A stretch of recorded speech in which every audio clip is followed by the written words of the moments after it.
it was cold, and we had nothing.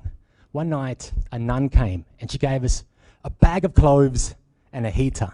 Now, that was great, except that over half the clothes she gave us were for girls. And it was only my brother and I.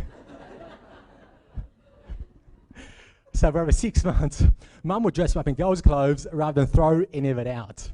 And I wonder why all the other kids wouldn't play with me. Mum and Dad found work sewing in a factory for $5 an hour. And I still remember going to primary school in kindergarten as the only kid with shoes that were sticky taped together. And I was sticky taped because the shoes had been handed down to me from my brother Arne, who in turn had been given the shoes from St. Vincent de Paul's.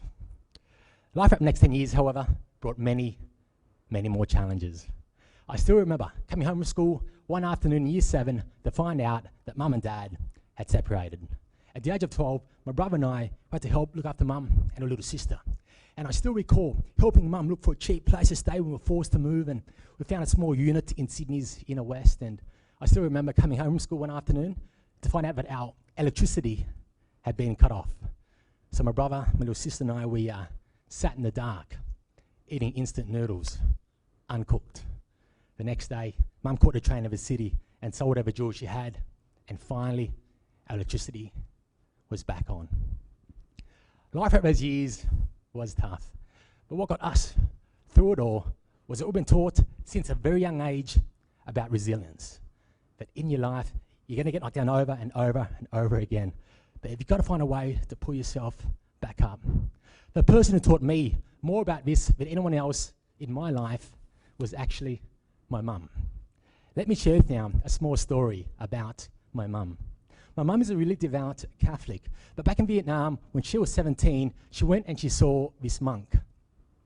The monk looks at her and says, "Hien, the next 33 years of your life until you turn 50 are going to be really, really challenging. You're going to face every single obstacle imaginable." Mum looks at him and says, "No, I don't believe you." Well, guess what happens? The next 33 years of Mum's life turned out pretty much exactly as how this monk said, and Mum faced a really tough life. And it wasn't until she turned 50 that life got easier for her, and she started to go back to pursue all of her dreams. And a few years ago, Mum goes back to pursue one of her life's greatest dreams, which has been to learn English properly at TAFE. It's always been one of Mum's greatest dreams, to learn English properly at TAFE. So she goes back to learn English. And one day she comes over looking all worried, and I go, "Mum, what's wrong?" She looks at me and she goes, "Khoa, today the teacher gave us homework." And she goes, "We all have to write a 500-word story in English." And she goes, "Can you help me?"